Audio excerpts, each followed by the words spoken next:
ಈ ಹಣ್ಣು ಅಂದ್ರೆ ನನಗೆ full favourite Guru. Day 115 of CCJ. ಇವತ್ ಸಂಡೇ ಗುರು, ಗೊತ್ತಲ್ಲ, ರೆಸ್ಟ್ ಡೇ. ಮಾರ್ನಿಂಗ್ ಸ್ವಲ್ಪ ಲೇಟ್ ಆಗಿದ್ದು ಚರ್ಚಿಗೆ ಹೋಗಿ ಬಂದ್ವಿ. ಆಮೇಲೆ ಹೊಟ್ಟೆ ಹಸಿವಾಗಿತ್ತು. ಫ್ರಿಜ್ ಅಲ್ಲಿ ಇಟ್ಕೊಂಡ್ ಕಲ್ಲಂಗಡಿ ಹಣ್ಣು ಫುಲ್ ಕೋಲ್ಡ್ ಕಲ್ಲಂಗಡಿ ಹಣ್ಣು ತಿಂದು ಸ್ವಲ್ಪ ಬಾಡಿ ಫ್ಲೆಕ್ಸ್ ಮಾಡಿದ್ವಿ. ಇವತ್ ಸಂಡೇ ಅಲ್ಲ, ಅಮ್ಮ ಮನೇಲಿದ್ರು. ಸೊ ಸ್ವಲ್ಪ ತಲೆಗೆಲ್ಲ ಎಣ್ಣೆ ಹಚ್ಚಿಸ್ಕೊಂಡು ಮಧ್ಯಾಹ್ನಕ್ಕೆ ಚೆನ್ನಾಗಿ ಲಿವರ್ ಫ್ರೈ ಮಾಡಿದ್ರು.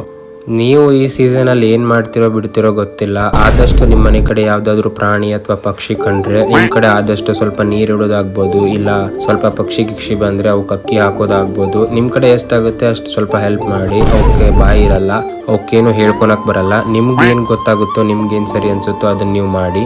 ನಾನ್ ನಂದೆಲ್ಲ ಕೆಲಸ ಮುಗಿಸ್ಕೊಂಡ್ ಈವ್ನಿಂಗ್ ನಮ್ಮ ಅಕ್ಕಾರ ಮನೆ ಕಡೆ ಹೋದೆ. ಅಲ್ಲಿ ನಮ್ಮ ಅಕ್ಕ ಹಲಸಿನ ಹಣ್ಣು ತೊಗೊಂಬಂದಿಟ್ಟಿದ್ರು. ಈ ಹಣ್ಣು ನನಗೆ ಸಣ್ಣನಿದ್ದಾಗ್ಲಿಂದನೂ ಫೇವ್ರೇಟ್ ಗುರು. ಈ ಹಣ್ಣು ಅಂದ್ರೆ ತುಂಬಾ ಇಷ್ಟ. ಆಮೇಲೆ ಮನೆಗೆ ಬಂದು ನಾನು ಡೈಲಿ ಸ್ಟೆಪ್ಸ್ ಕವರ್ ಮಾಡಿ ಡೇ ಎಂಡ್ ಮಾಡಿದೆ. ಇವತ್ತಿಗಿಷ್ಟೇ. Stay fit and focus. ಸಿಗುವ ನಾಳೆ. ಬರ್ಲಾ? ಟಾಟಾ.